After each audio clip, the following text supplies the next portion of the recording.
as razões recursais.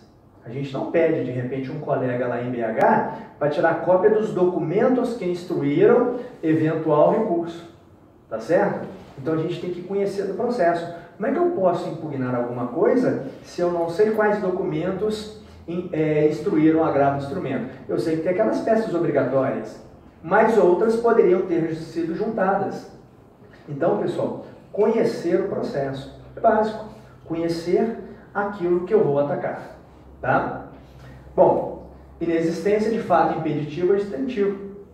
Tem algum deles? O processo nem segue, não vai haver juízo de mérito. Requisitos extrínsecos. Tempestividade. Gente, isso está dando uma coça na gente, né? PJE, tá? Contagem de prazo em PJE. O prazo é em dias úteis.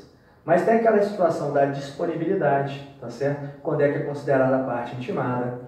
Tem aquelas questões do período em que o sistema fica indisponível. Então, para você que vai recorrer, acesse o site do tribunal e verifique os dias em que o sistema não funcionou. Senão você vai ficar doido, tá certo? Então, você vai analisar tudo isso. Por exemplo, feriado na sua cidade. Provavelmente o sistema não vai acusar. Então, esse dia que foi feriado municipal, não tem expediente forense para você aqui em Juiz de Fora. Então, você tem que comprovar para o tribunal que na segunda-feira, dia 10, não teve expediente. Portanto, se o seu último dia foi na segunda-feira, automaticamente passou para terça-feira. Mas o tribunal não sabe que não houve expediente forense aqui. Que tem uma portaria do diretor do foro que fechou todas as instalações para adequação do sistema de informática, ou deu um problema no transformador e ficou fechado. Então, pessoal, nós temos que ficar atentos a isso, tá certo? Contagem de prazo é muito sério, tá certo? Bom, dias úteis, a regra é para interpor ou responder 15 dias, exceção, embargo de declaração. Com o CPC revogado de 73, eu tinha agravo do instrumento 10 dias, agora uniformizou 15 dias para interpor e para responder. Exceção única e exclusivamente, embargo de declaração 5 dias úteis. Artigo 291. Se você interpuser um recurso fora do prazo, esse recurso ele é intempestivo. Ele não vai passar do juízo de admissibilidade, porque você interpôs fora do prazo. Então, o relator vai falar o seguinte: não conheço o seu recurso, ele parou por aqui, você interpôs fora do prazo. Ok? Preparo.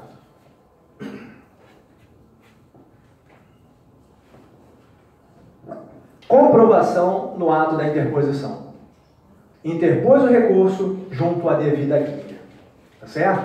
Artigo 1007 do CPC. Tá?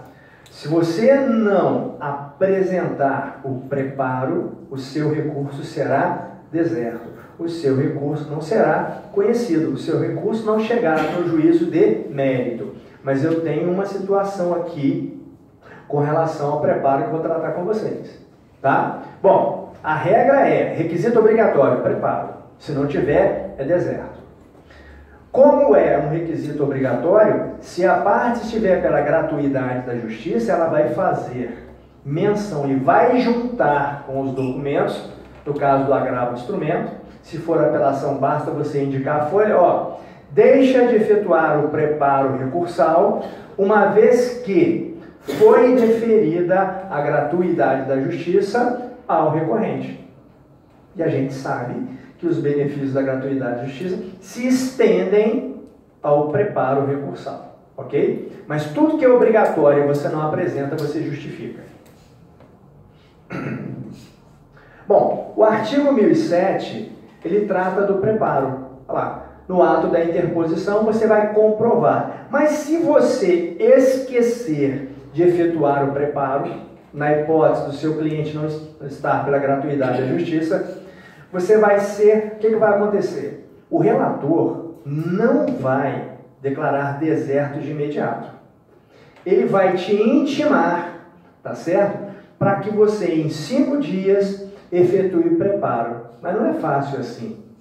Recorrente, você esqueceu do preparo?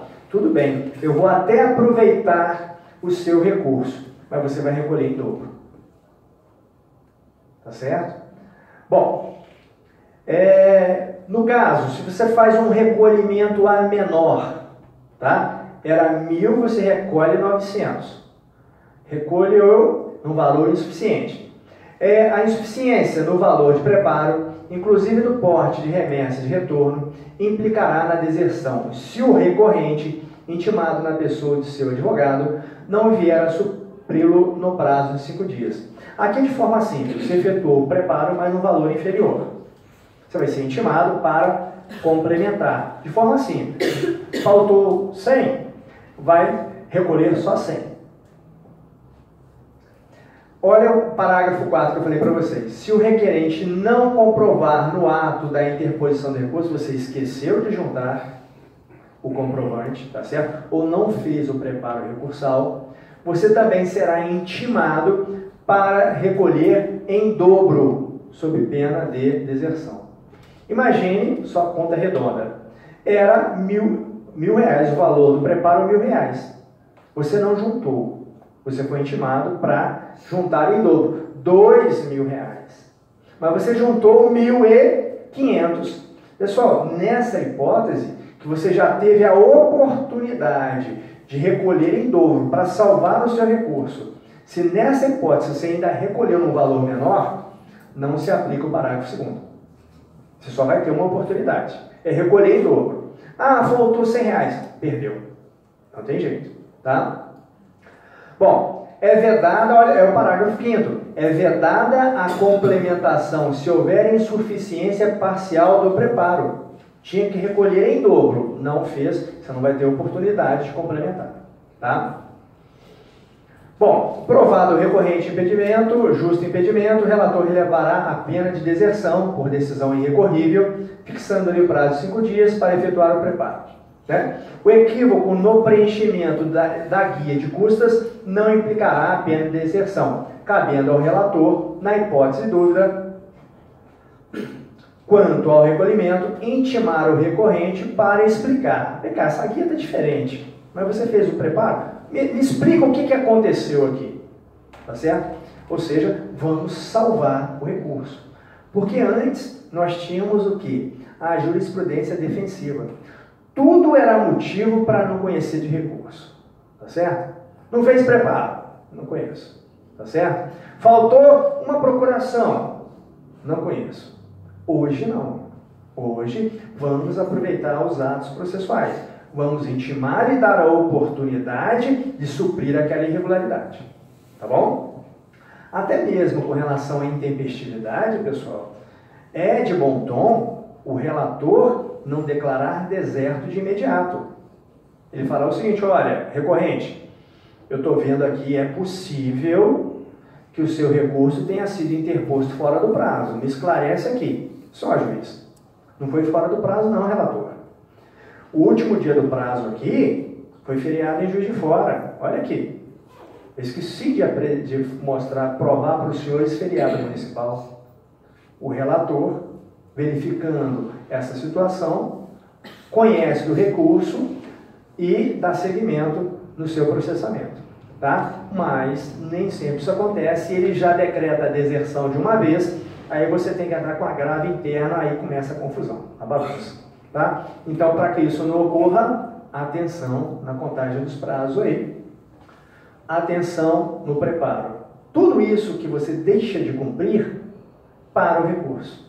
Volta para você para corrigir. Imagine que seja uma tutela para uma cirurgia ou uma tutela para a obtenção do medicamento e fica nesse ping-pong porque coisas tão simples assim o recorrente não prestou atenção. Então você pode comprometer a vida do seu cliente. Tá?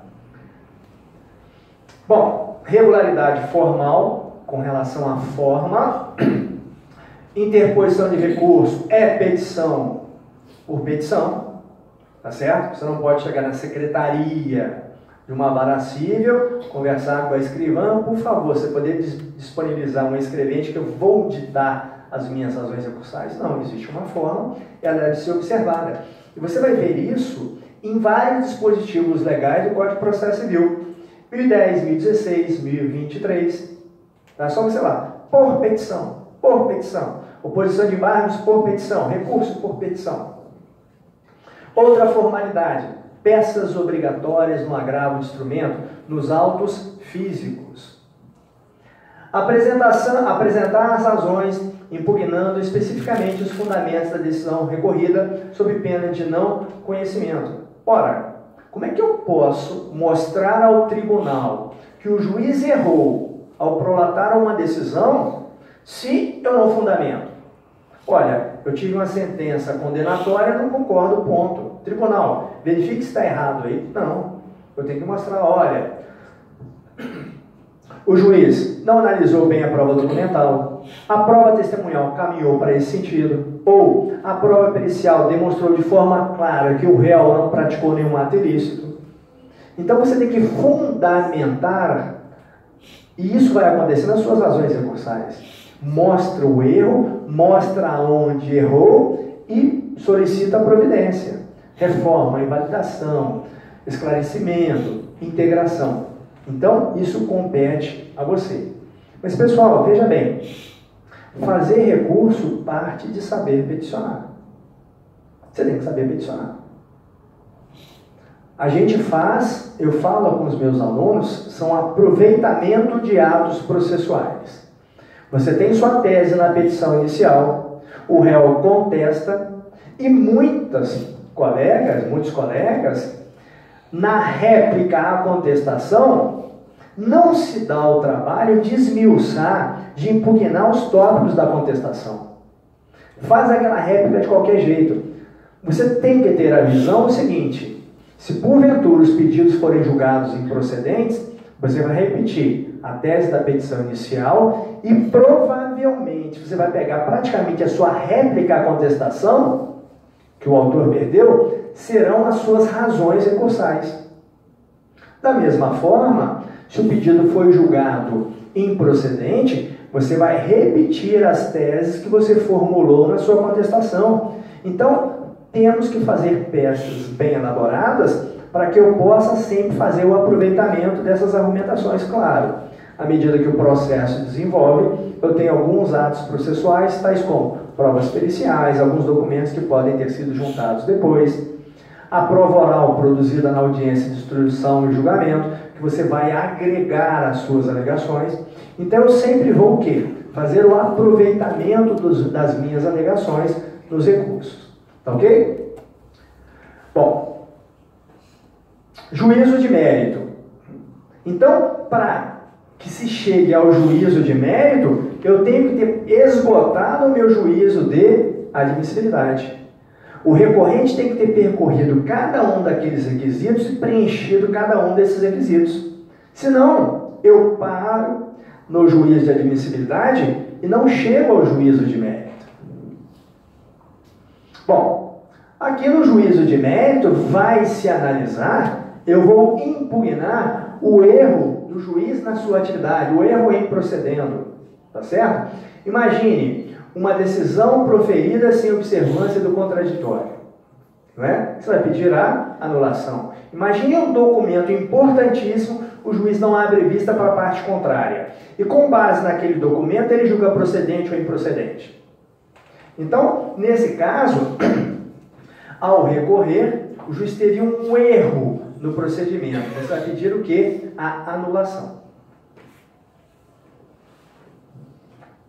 Erro em judicando, erro no julgamento, sentença que afasta a prescrição que efetivamente ocorreu. Tinha prescrição, o juiz ignorou. Nesse caso, eu estou diante do erro de julgamento. Você vai pedir a reforma, tá certo? Como o juiz não conheceu da prescrição e julgou precedente, no seu recurso, você vai pedir a reforma da sentença. O juiz que julgou procedente o pedido, ignorando a prescrição, eu quero que o tribunal conheça da prescrição, tá certo? E julgue o processo extinto com resolução de mérito.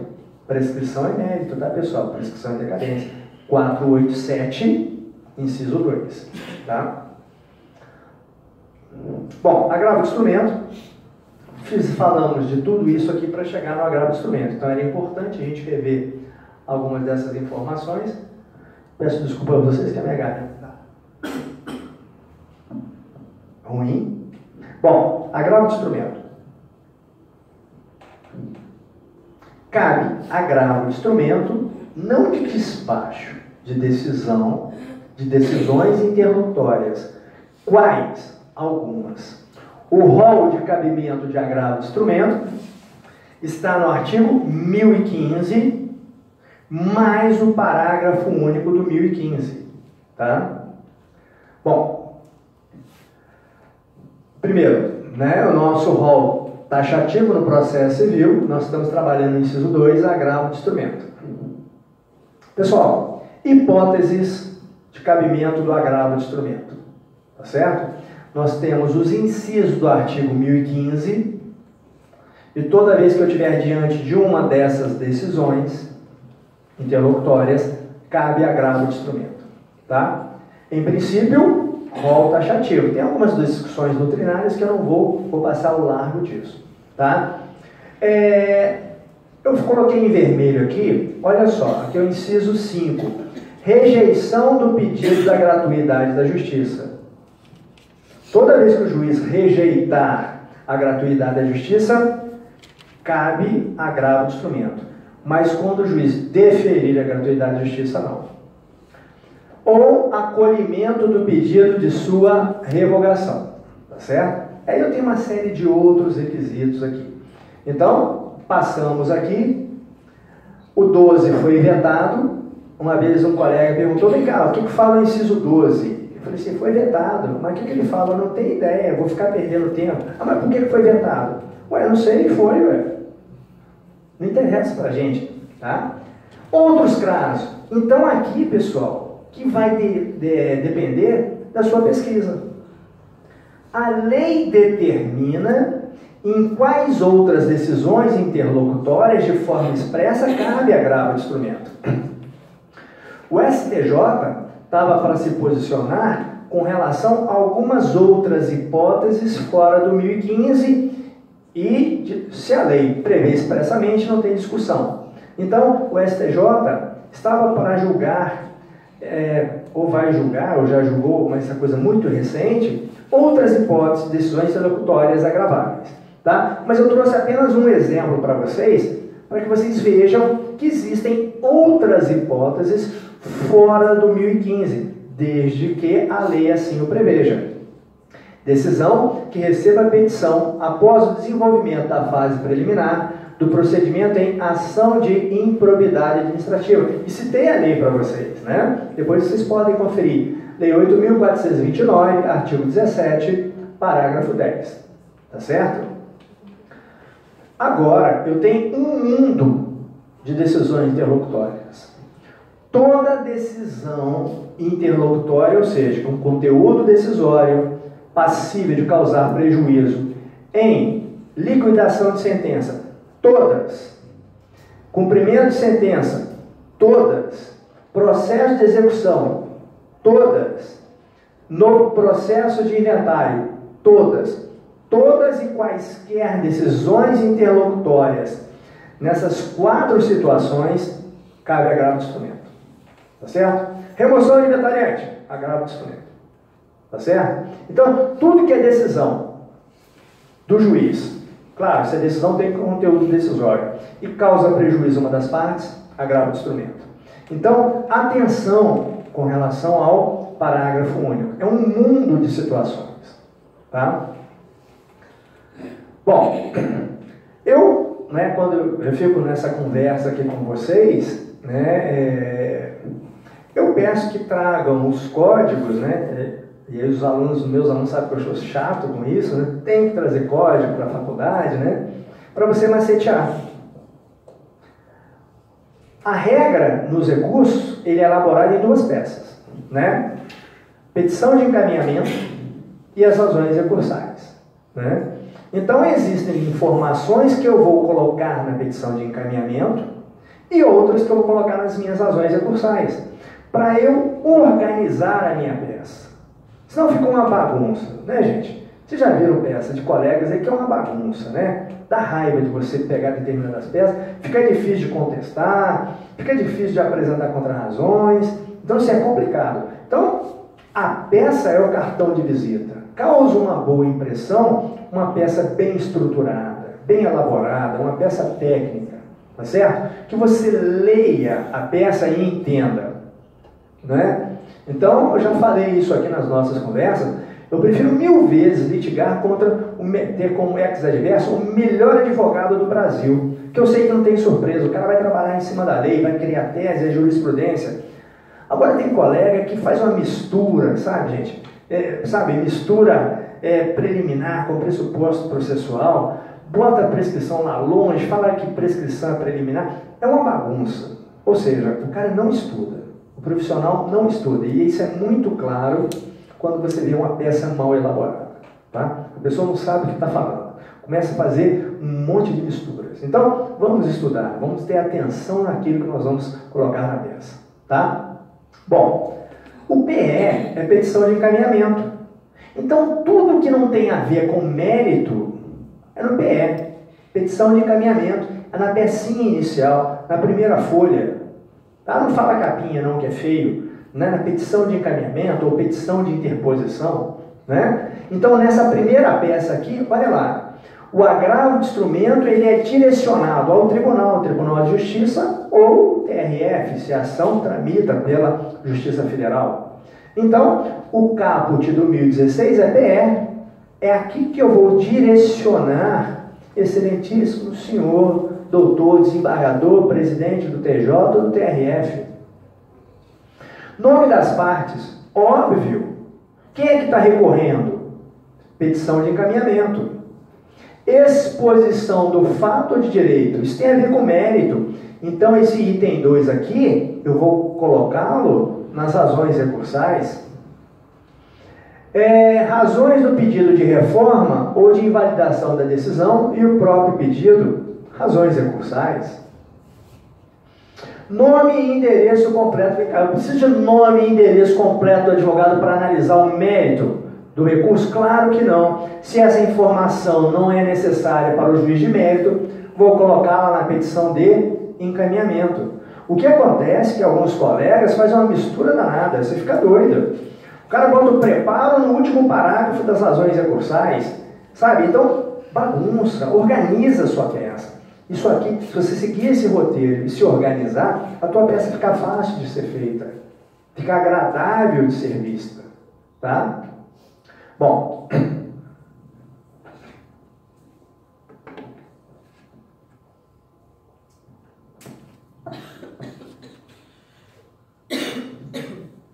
documentos.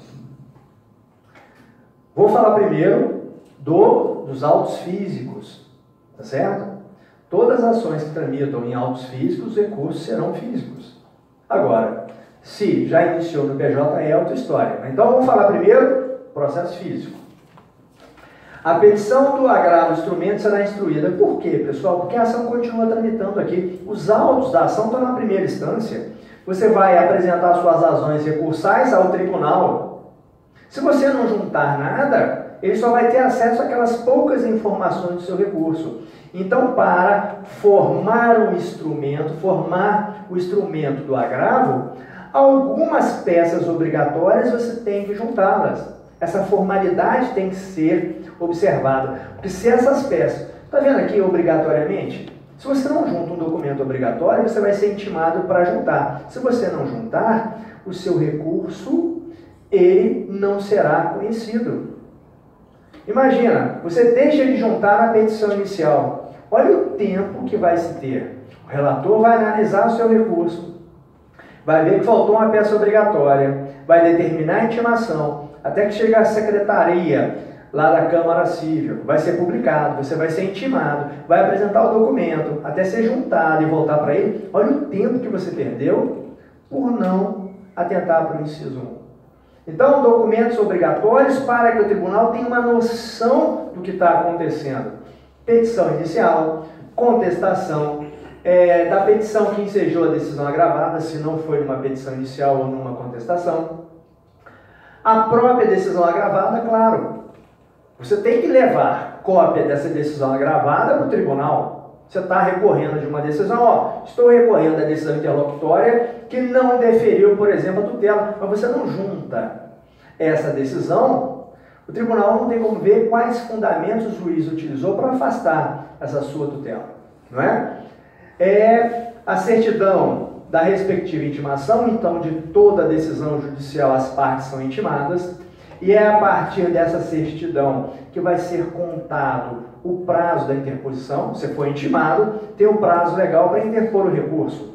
Então é necessário você juntar essa certidão. É só você abrir os autos do processo.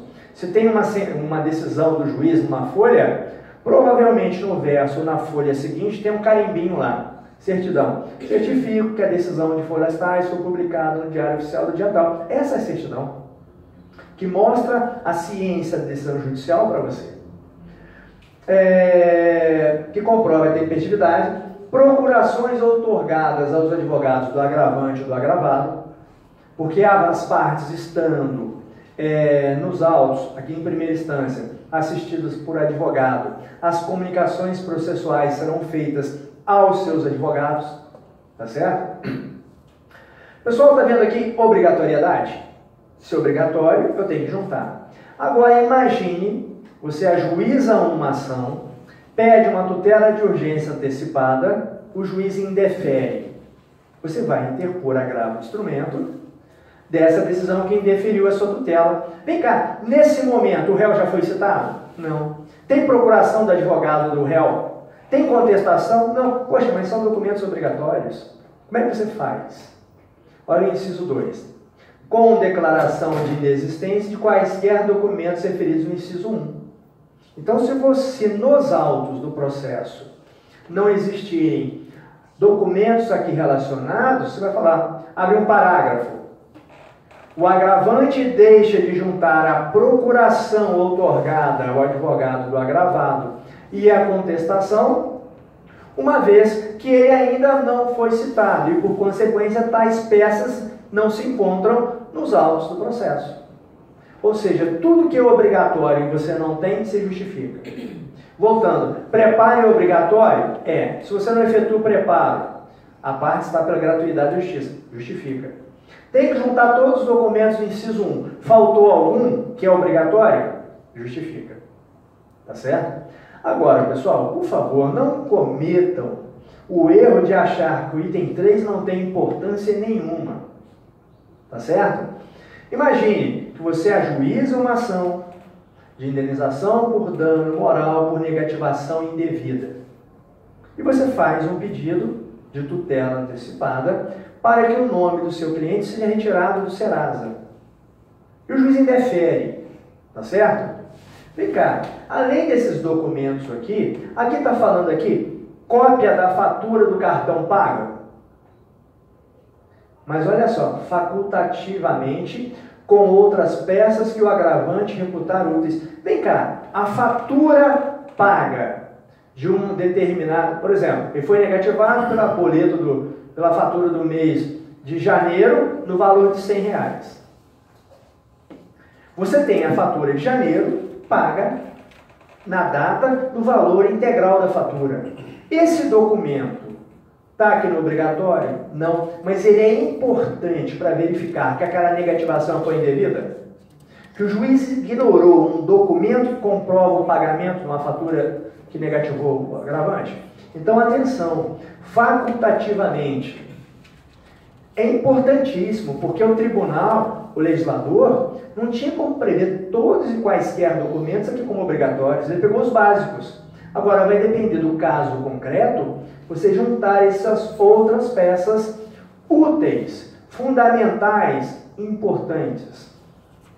Indeferimento de gratuidade da justiça. Vem cá, uma carteira de trabalho, onde foi dada a baixa do contrato de trabalho, prova que a parte não está exercendo atividade remunerada?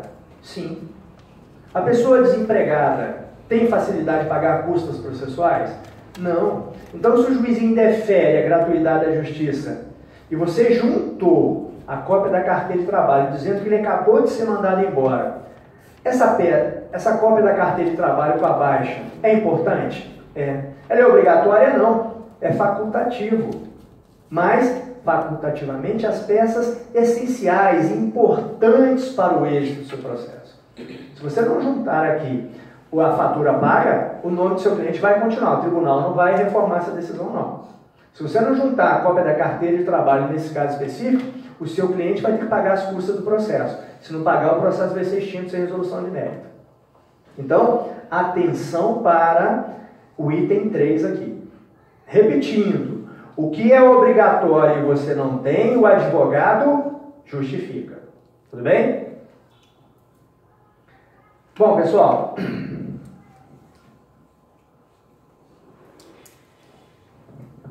aqui já fala, né? Está vendo o PL, artigo 1017, parágrafo 1º, PE. No ato da interposição, você vai comprovar, vai apresentar a guia paga do preparo.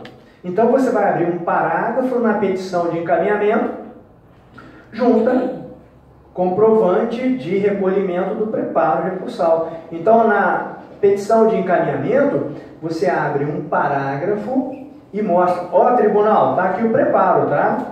A guia tá anexa. PE. Você não vai botar o preparo lá no finalzinho, perto da sua assinatura. Falta de técnica total. O que não tem a ver com julgamento de mérito, tá certo? São requisitos formais, petição de encaminhamento. Tá bom? Bom, artigo 1017, né? Fax, isso aqui está desatualizado. Não, senhor. Existem cidades pequenas que a internet não é muito boa, né? Imagine, de repente choveu pra caramba, a internet foi para o espaço, a única ponte de acesso caiu, o rio levou. Como é que você vai interpor um recurso sem internet? Naquela comarca não tem PJE. Como é que você vai chegar a Belo Horizonte?